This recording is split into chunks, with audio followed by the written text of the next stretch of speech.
dude, like this is like a crazy day. The American Psychological Association has gone pure woke. So apparently now what happened? I didn't hear about that.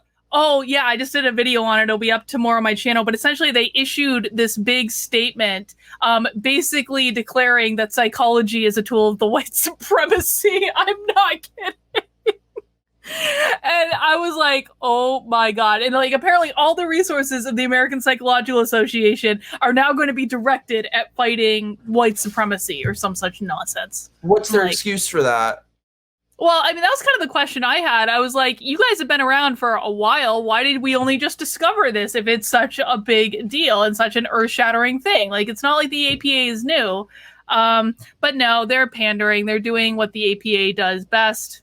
Thank God I don't really have to deal with the APA, so I'm pretty excited about that. But I sent it off to a few psychologists, and they were just like shaking my head, like, can't. Because the thing about it is, like, why this is so nefarious, and I know this is not the topic that we necessarily intended to talk about. No, I want to hear about it. But the APA is the thing that accredits psychology programs in schools. And so if you do not go to an APA accredited program and you want to be a clinician, someone who actually has to have a license, then you're fucked. Like you are totally, well, I'm trying to stop swearing as much on these streams, but like whatever, like you're you better not have me on that. Well, you know, whatever. It is what it is. We're going to give it our best effort, but we make no guarantees. No, but if you go to a non-APA accredited program, you basically cannot get licensed as a psychologist. Now, like, I'm lucky because I don't have to be licensed to do the type of psychology that I do. It's just like business psychology. But like if you're counseling people or if you're in more of like a clinical role, you do have to be licensed to practice. And so the APA is now basically sent a giant signal to all the colleges out there that have psychology programs that your psychology programs will be woke. Oh God, I can't. I know, like, this is crazy. And then yesterday we discovered that autopsies are a tool of the white supremacy. You sent me that. Because they get white people off from committing crimes. Apparently that's the logic, is autopsies are a tool of the white supremacy because white people, when they go on trial for committing crimes, demand that there's an autopsy, and then they use the autopsy results to get the white people off from those crimes. I'm not making this up. Well, what's really scary with the other thing that you mentioned is, think about it. If somebody goes to a psychologist because they need help or they're going through things, then being told by that psychologist, you're just a racist, you're a Nazi, you're a horrible person. Yeah, no, it's bad. And I got to tell you, like, I get so many emails all the time from people who are like, Carlin, where can I find a non-woke psychologist? I need someone to talk to my kid that's not woke. And I honestly have no idea. I really don't. I don't know where to send them because I'm, again, not like in the clinical space. That's what's scary, is how this is infected every possible thing in the world. Everything. It is infected. There's no avenue that it hasn't seeped into. No, it is insanity. But you know what the thing is? I almost feel like Tim Pool tweeted something today about, I don't know. He tweeted something about something, like, as he does. And, you know, it reminded me that I almost think like we're seeing the last struggling breath of this before the election. It's called, in psychology, this is called the extinction burst. Essentially, it's like when something is dying, that it is going to go out with a fight. It's going to go out kicking and screaming and banging and knocking things over because it's dying and it doesn't want to die. And I kind of almost feel like that's what we're in right now. That's possible. I hope that that's what it is. I hope, but I don't know. I mean, you know, I think a lot of it depends on what happens with this election, because there, in terms of the peace of our country, there really is no good outcome. Because if Biden wins, then you're giving these people the keys to the kingdom. You're giving them power. And if Trump wins, they're going to burn the fucking country to the ground. Shit, sorry, I said it's okay. Whatever. We won't have to follow the non-swearing rule. But no, I totally agree. Like, I definitely think that Trump is going to win based on everything I've seen. Oh, sorry, I got to plug my computer in. I didn't realize I didn't. 1 second. Fine. 1 second. Fine. Mikey, how long does it take to plug in a computer? I'm getting the cord.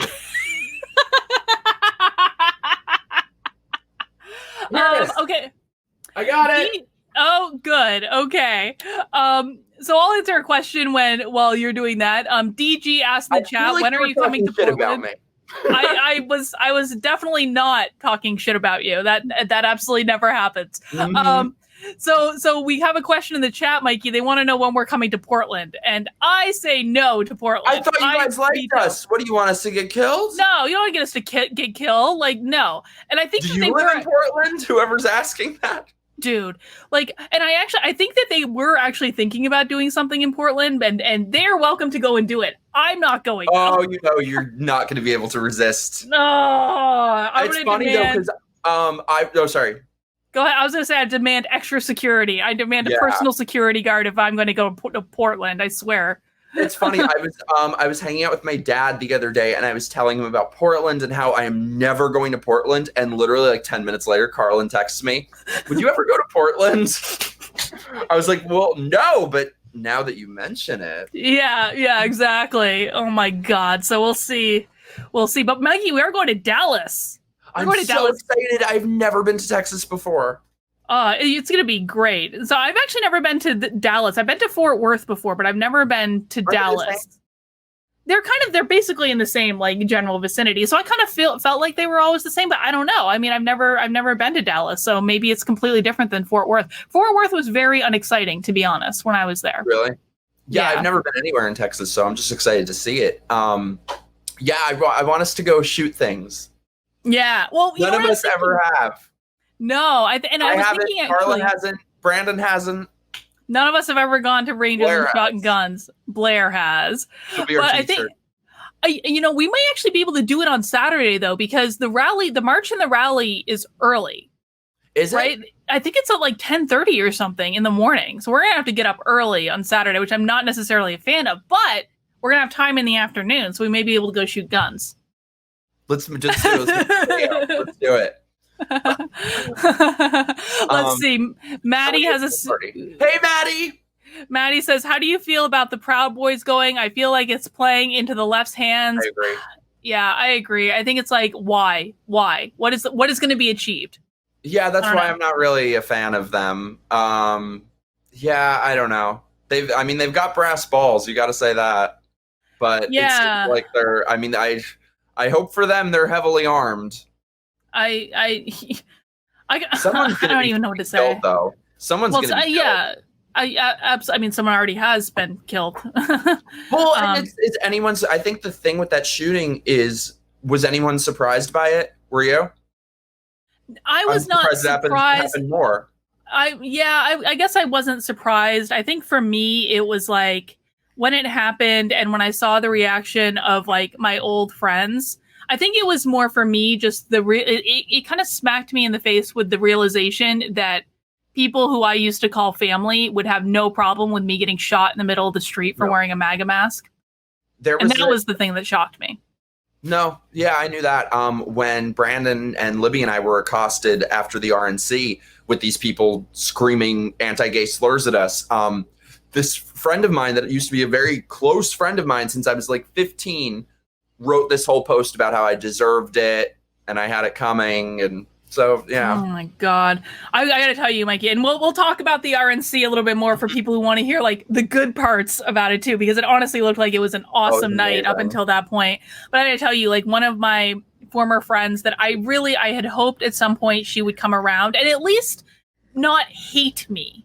Right. All I was going for was like not hate me, because this is someone I was very close to. I've literally been to this person's grandmother's house. That's how close I was to this person. And she was laughing and celebrating what happened to you. And I got to tell you, I was seething. Like I have never been seething before. I actually even recorded like a really angry video to her that I was going to put on my channel, where I was, because that's like the only way I can communicate with them at this point, because they all stalk my channel. And I ended up not posting it, but I have not been that angry in recent memory. And Joshua actually had to call me and calm me down, because I was just like, I was done. I was like, these people are awful. I mean, it's just like awful. I just don't understand. Like, they're psychotic. All your principles out the window because someone's voting for someone that you don't like.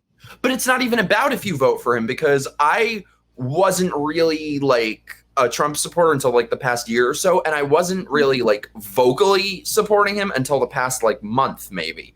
So, and this whole time that I was saying, I'm not a Trump supporter. I didn't vote for him. I don't know who I'm voting for. It made no difference. So Trump supporter is just the term that they use to designate you one of the bad people. Exactly. It's like not like us. Nothing to do with. Yeah, exactly. Which is why I, in a way, feel like it doesn't matter, and I might as well just be totally honest and open with my views, because it wouldn't matter even if I tried to, like, you know, pretend to be some fence sitter. Well, and I wasn't even sure for a long time if I was going to vote for Trump, and then I kind of leaned into it because I was so pissed at the Democrats. Yeah. And now I'm just like I am completely on board with Trump at this point. I'm like I don't care. I don't care. Trump can do whatever the hell he wants. I don't care. I will support him in this election. I will crawl through glass to make sure as many people vote for him as absolutely possible. So I'm spending all the weekends doing the rallies with you and you guys, you know. Well, we were during Trump's speech when Brandon and I were at the RNC, Brandon turned to me and he said, he was like, "Now are you on the Trump train?" And I was just like, "Choo choo, motherfucker." Yes, Brandon was very excited when I tweeted about how much I hated them the other day. He was like, "Oh, look at you."